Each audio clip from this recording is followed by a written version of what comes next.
y es la del Partido Demócrata Femenino. ¿Cómo nace? ¿Cuáles fueron sus banderas? ¿Cómo se articuló? ¿Y cómo fue que existió en Chile? Mira, los partidos de mujeres, el Partido Feminista, el Partido Femenino de Chile, son partidos que surgen justamente en la década del 20, porque las mujeres se organizan, deciden organizarse políticamente.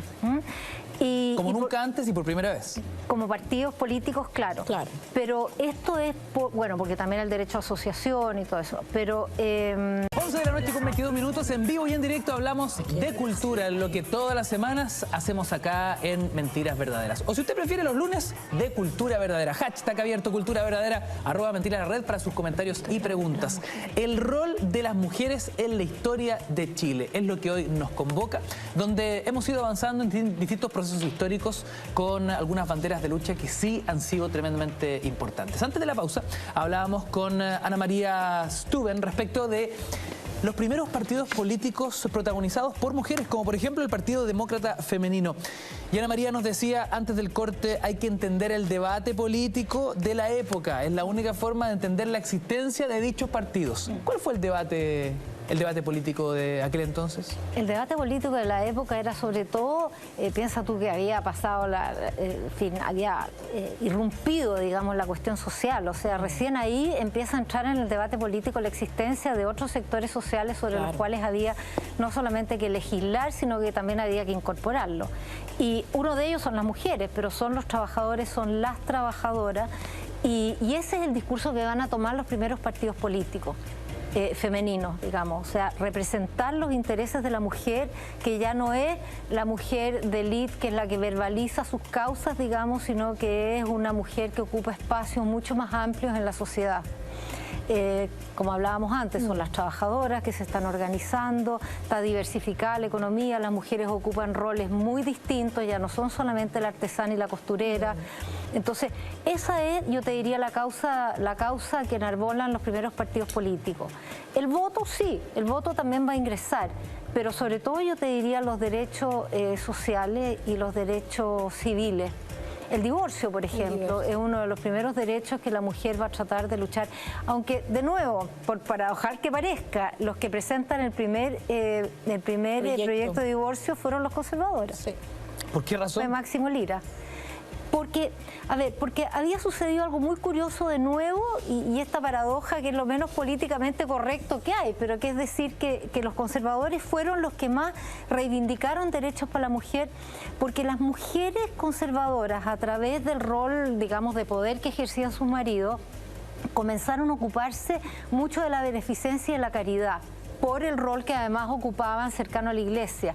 Y esa familiarización que tuvieron las mujeres conservadoras con la pobreza, por ejemplo, con la cuestión social de la década de 1880, 1890, comienzos de siglo, las sensibiliza mucho y se dan cuenta de que hay que comenzar a involucrarse en la lucha contra la pobreza, y empiezan a pasar lentamente del concepto de la caridad al concepto de la justicia. Y ese es un tema relevante, o sea, cuando cede la caridad y la beneficencia en pos de la justicia. ¿Por qué? Porque las mujeres van a los hospitales, las mujeres van a las cárceles. O sea, las primeras visitadoras sociales, que son las mujeres van sociales, a los hospicios, las mujeres van a los conventillos, y ahí ven la situación de pobreza, se sensibilizan por ella y comienzan a presionar a sus maridos. Fíjate que hay un evento que a mí me parece notable, que ha sido súper poco estudiado, que es el Congreso Mariano, de las seguidoras de María, digamos, 1918. Mujeres de élite, Amalia Errázuriz, en fin, mujeres todas ellas muy vinculadas al poder político y al poder social, y que sin embargo plantean, fíjate, en este congreso una mesa de debate sobre derechos sociales, una mesa sobre derechos de trabajo, y son ellas las que comienzan a proponer medidas a favor de las trabajadoras y de lucha contra la pobreza que son absolutamente inéditas. Ahora, claro, es refresco decirlo porque eran las que tenían acceso a la opinión, pero son ellas las que primero comienzan a proponer. ¿Y la ley de divorcio quedó ahí estancada? ¿Y por qué la habrán pedido? ¿Por qué habrán pedido una Igual ley de hubo divorcio en divorcio, aquel- o sea, había una suerte de divorcio Claro. en que está establecido en el Código Civil Claro. que no rompía el vínculo. No. Por eso a este divorcio que nosotros conocemos hoy día se conoce como un divorcio vincular. El divorcio que antes existía era una suerte de separación judicial, pero que no rompía el vínculo.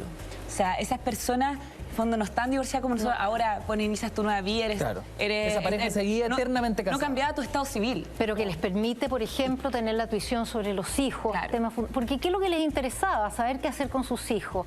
Poder administrar sus propios ingresos, por ejemplo. Es decir, que el marido alcohólico, te fijas, no se quedara con la plata y ella no tuviera cómo darle de comer a los hijos.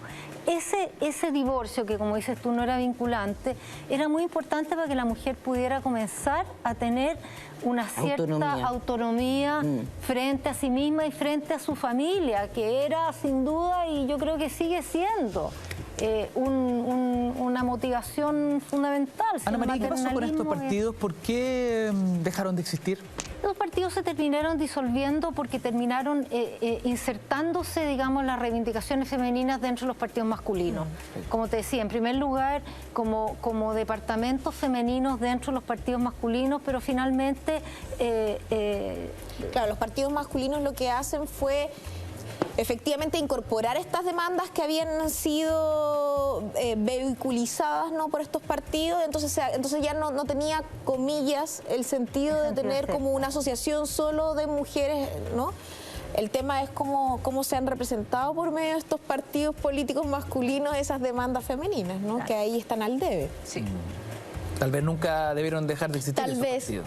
Tal vez. No, es que también si tú sigues situando a las mujeres como luchando solas por la autonomía y no en un mundo relacional, donde son los hombres y las mujeres los que conjuntamente logran pensar en una sociedad civil y en una sociedad política diversa, transversal, pluralista y democrática, vas a seguir teniendo luchas por segmento.